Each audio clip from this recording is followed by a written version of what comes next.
I would say that I'm embarrassed to be an American after witnessing the absolute circus that was Trump's meeting with Zelenskyy in the Oval Office the other day. But honestly, I'm not. I am so used to this country being a clown show at this point. We've already had 4 years of this doofus representing our country, and now we have to endure another 4 years of this doofus representing our country. This is what most of the voters turned out to vote for on election day. It's not like Trump was this wild card candidate like he was back in 2016. It's gotten to the point where I've ascended past embarrassment and I'm just like, this is our country, we have a stupid leader representing stupid people. It's only fitting, I suppose. But even still, to see the President of the United States berate another leader whose country is being invaded by another country is nothing short of disgusting. Look, I don't care about whatever Kremlin propaganda you want to throw at me. Ukraine is its own sovereign nation, and has been its own sovereign nation for decades. To be in favor of Ukraine maintaining its independence is being in favor of the basic concept of freedom. Let's say one day Mexico says they want to take back Texas. It was stupid that we even gave up that land in the first place. And a war ensued between the United States and Mexico, and many Texans died.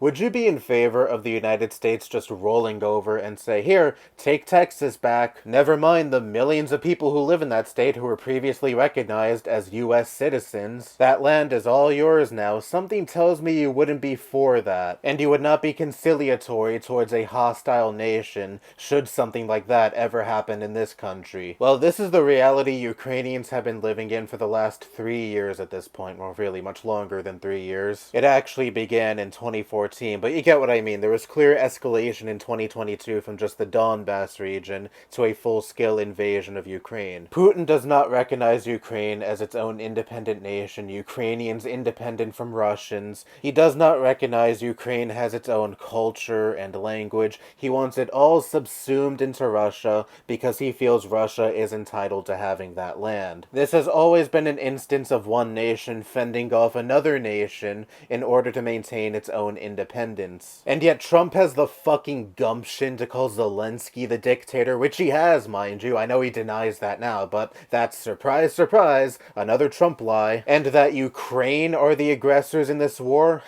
If this isn't enough to convince you that Trump is in Putin's pocket, I don't know what would. Because have you ever seen Trump get as heated with anyone as he did with Zelenskyy in that meeting? I know Trump has always been aggressive and hostile, but he was just mowing down on the guy whose country is currently fighting to maintain its own freedom. Which is something that this country should sympathize with, by the way, as this country was founded on breaking away from another nation's king. But now we have a guy in office openly siding with a tyrannical leader unjustly invading another country. I mean, this doesn't come as much of a surprise. Look at Trump's machinations of making Canada the 51st state, annexing Greenland, invading Panama to take the Panama Canal for ourselves, and ethnically cleansing Gaza so Gaza can become US territory for Trump to build more of his casinos and hotels on. There was that AI slop video he posted the other day showcasing all of this, along with golden Trump statues in the streets, and children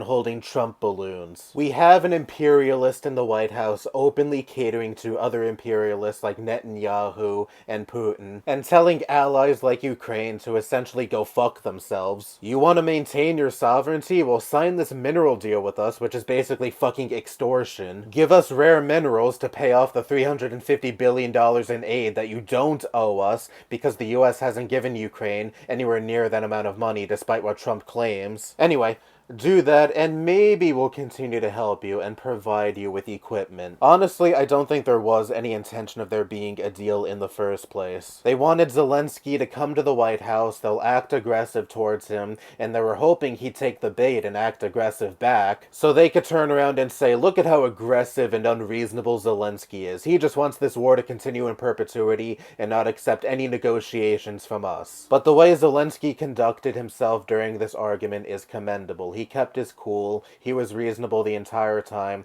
while Trump and Vance made asses out of themselves. And speaking of Vance, you gotta love his interjection in this. You should be thankful for what we're doing for you. Where is your fucking gratitude? Yes, he should be grateful for the cabinet openly siding with the imperialist nation invading his own country. What a fucking disgrace, this open hostility towards just the idea of assisting an ally in the name of diplomacy and taking a stand against a clear-cut assault on a nation's autonomy. If you're a US ally that isn't Israel, Trump does not give two shits about you, and the reason Israel is an exception is because Netanyahu is a fellow imperialist who Trump admires, just like Putin. He likes the destruction of Palestinian people and Israel taking more and more of their land because that's what Trump wants the US to emulate. And that's exactly what he admires about Putin. I guess you can say I'm just numb to all of this. Don't get me wrong, I feel horrible for Ukraine for having to fend off a much bigger aggressor and now having a major ally spit in their face. But when it comes to Trump and his antics, I'm just like, yeah, he made a fool out of himself, and by extension this country. Must be a day that ends with Y. Yes, of course, this is objectively an embarrassment on the world stage, but this is what this country voted for. So I'm like, if this is what this country really wants, why waste the effort in getting overly worked up?